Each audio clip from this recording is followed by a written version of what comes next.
الحمد لله رب العالمين والصلاة والسلام على أشرف الأنبياء وسيد المرسلين الذي كان نبيا وآدم بين الماء والدين وعلى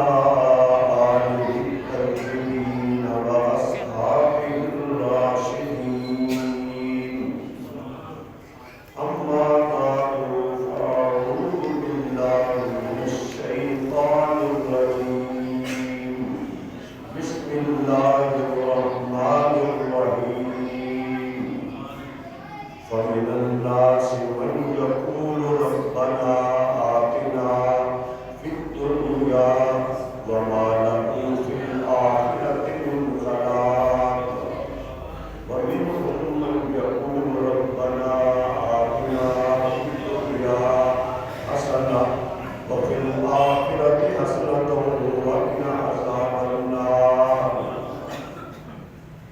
رب اشرح لي صدري ويسر لي أمري واحلل عقدة من لساني يفقهوا قولي قال الله تبارك وتعالى في شأن حبيبه مخبرا وآمرا إن الله وملائكته يصلون على النبي يا أيها الذين آمنوا صلوا عليه وسلموا تسليما اللهم صل على سيدنا ومولانا محمد وعلى آل سيدنا وأصحاب سيدنا ومولانا محمد وبارك وسلم وسلموا عليه صلاة وسلام عليك يا سيدي يا رسول الله وعلى آلك وأصحابك يا سيدي يا حبيب الله اللہ رب العزت کی حمد و ثنا حضور نبی رحمت شفیع امت جاری کائنات صلی اللہ علیہ وسلم کی ذات اقدس پر درود و سلام عرض کرنے کے بعد دعا ہے اللہ رب العالمین ہم سب کو دنیا کی اچھی عطا فرمائے اور آخرت کی اچھی عطا فرمائے اللہ ہمیں اس دنیا سے محفوظ فرمائے کہ ہمیں اپنی آخرت سے دور کر دے پوری توجہ کے ساتھ آپ دوسری بات فرمائے اللہ مجھے قرآن و سنت کی روشنی میں صحیح بیان کرنے کی توفیق عطا فرمائے۔ اسلام دنیا کے تمام مذاہب میں ایک اعلیٰ مذہب ہے اور اسلام دنیا کو جو اس کے ماننے والی ہے اس کے سامنے دونوں چیزیں رکھتی ہیں۔ مسلمان کی دنیا کس طرح ہو، مسلمان کی آخرت کس طرح ہو، اور مسلمان کی سوچ آخرت کی تیاری کے حوالے سے کیسی ہونی چاہیے۔ اس لیے اللہ رب العالمین کے کلام پہ قربان جائیے۔ قرآن میں اللہ کریم تکابر بیان کرتا ہے۔ ہم صرف امیری غریبی کا تکابر رکھتے ہیں، عزت و ذلت کا تکابر رکھتے ہیں، بس یہی چیز۔ اسلام میں ایمان اور کفر کا تکابر بھی ہے، جنت اور جہنم کا تکابر بھی ہے، بے شمار چیز ہے۔ آپ دیکھیں مد مقابل، مرد ہے تو مقابلے میں عورت ہے، رات ہے تو مقابلے میں دن ہے، ٹھیک ہے نا، گرمی ہے تو مقابلے میں ٹھنڈک ہے، سردی ہے، گرمی ہے، پھر آپ دیکھیں موسم بھی مد مقابل ہیں، رات دن بھی مد مقابل ہیں، کفر اسلام بھی مد مقابل ہے، شرم و حیا اور بے حیائی بھی مد مقابل ہے، جنت اور جہنم بھی۔ تو قرآن نے پورے قرآن مجید پہ ذرا غور کرے تو قرآن ہمیں تقابل بیان کر کے دیتا ہے۔ تو رفع الاشیاء بازدادھا، عربی کا مقولہ ہے کہ ہر چیز اپنے مد مقابل سے پہچانی جاتی ہے۔ تو اللہ کریم نے اس سورہ بقرہ کی آیت میں کیا فرمایا، ذرا غور کریں۔ وَمِنَ النَّاسِ مَن يَقُولُ رَبَّنَا آتِنَا فِي الدُّنْيَا وَمَا لَهُ فِي الْآخِرَةِ مِنْ خَلَاقٍ۔ کچھ لوگ ہیں جو ہم سے دنیا مانگتے ہیں لیکن ان کا آخرت میں کوئی حصہ نہیں ہے، کوئی حصہ نہیں ہے۔ لیکن اس کے مقابلے میں دوسرے اہل ایمان کیا مانگتے ہیں؟ وَمِنْهُمْ مَنْ يَقُولُ رَبَّنَا آتِنَا فِي الدُّنْيَا حَسَنَةً وَفِي الْآخِرَةِ حَسَنَةً۔ اور ان میں سے دوسرے لوگ وہ ہیں جو ہم سے کہتے ہیں اے اللہ اے ہمارے رب ہمیں اچھی دنیا عطا فرما، ہمیں آخرت بھی اچھی عطا فرما، وَقِنَا عَذَابَ النَّارِ، اور ہمیں جہنم کی آگ سے بھی بچا۔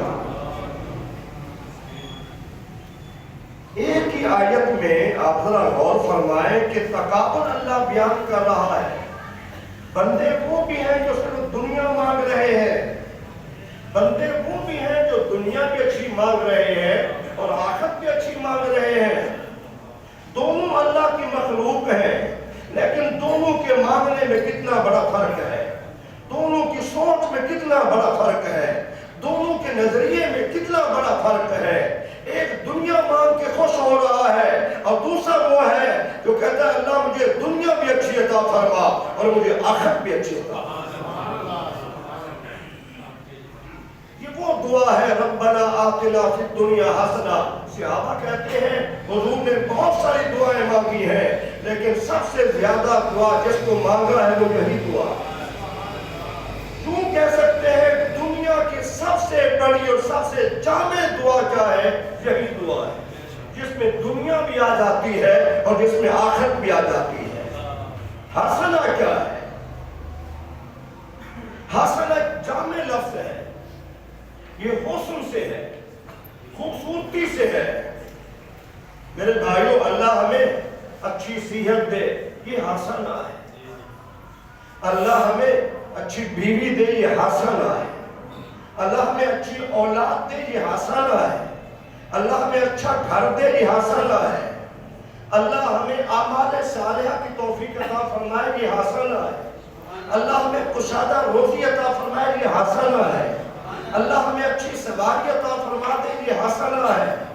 اللہ ہمیں اس شہر میں جس شہر میں رہائش اسی شہر میں ہمارا روزگار اچھا ہو، یہ حسنہ ہے۔ ہماری زندگی نیکیوں پہ گزر رہی ہو، یہ حسنہ ہے۔ ہمیں موت اللہ اسلام پہ کلمہ پڑھتے ہوئے دے دے، یہ حسنہ ہے، یہ حسنہ ہے۔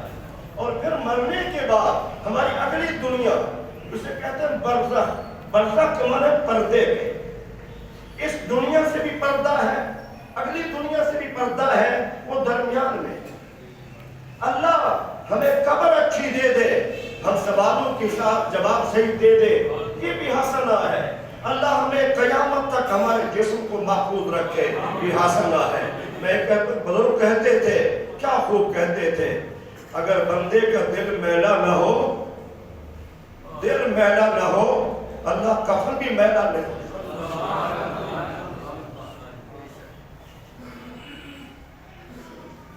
اللہ کفن بھی میلا نہیں ہونے دیتا۔ کتنے واقعات ہیں بزرگان دین کے، صدیاں جنہیں بیت گئے، صدیوں کے بعد بھی ان کی قبر اگر شک ہوئی، لوگوں کو نظر آئی تو ان کا کفن تر و تازہ تھا جیسے ابھی دفن کیا۔ میرے بھائیوں اب ذرا غور کریں، اور پھر قبر سے اٹھنے کے بعد ان صراط سے سلامتی سے گزر جائیں، حساب و کتاب آسانی سے ہو جائے، جنت میں ہم چلے جائیں، یہ ساری چیزیں کیا ہیں؟ حسنہ ہے۔ مسلمان کو کتنا خوبصورت دعا کی تعلیم دی گئی زبان نبوت سے. تم نے اللہ سے وہ نہیں مانگنا جو کافر مانگ رہے ہیں, اللہ میں دنیا دے دے, اللہ میں دنیا دے دے, اللہ میں دنیا دے دے. نہیں نہیں, مسلمان کی دعا یہ ہے وہ اپنی دنیا بھی اچھی اللہ سے مانگے, اپنی آخرت بھی اچھی اللہ سے مانگے. یہ سب سے بڑی بات ہے.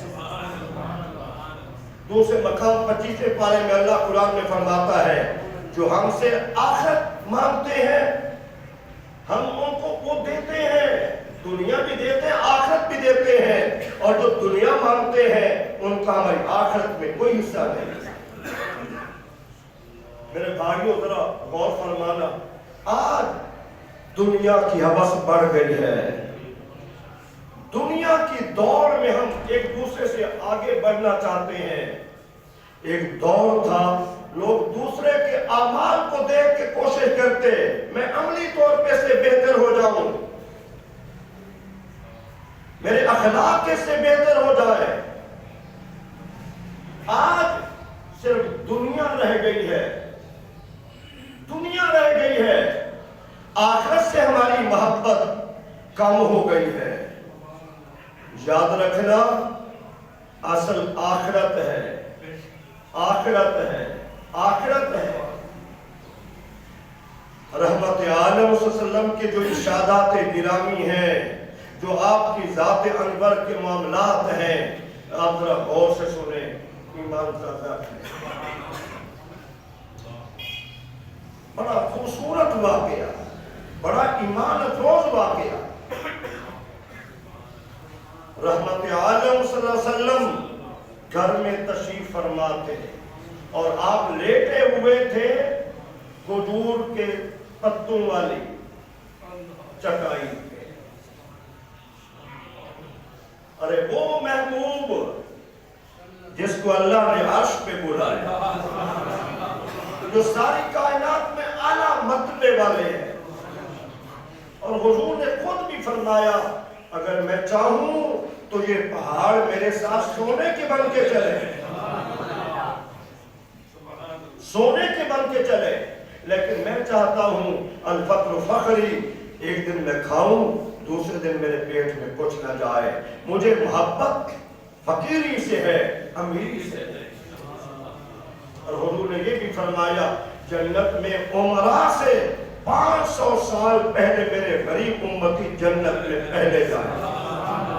ایک مالدار صحابی تھے, وہ کھڑے ہوئے, مالدار تھے, اور اس کی حضور مجھے بھی قیامت والے دن غریبوں میں شمار کر لے.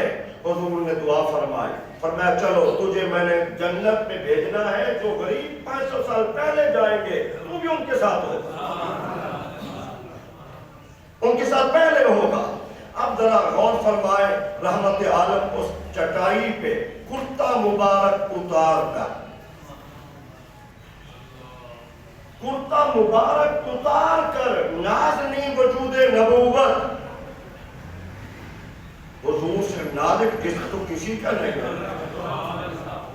اور پھر خوشبو سے اٹا ہوا, خوشبو سے لبریز. جب حضور سے کوئی مسافہ کرتا تو کتنا دیر اس کے ہاتھوں سے خوشبو آتی ہے.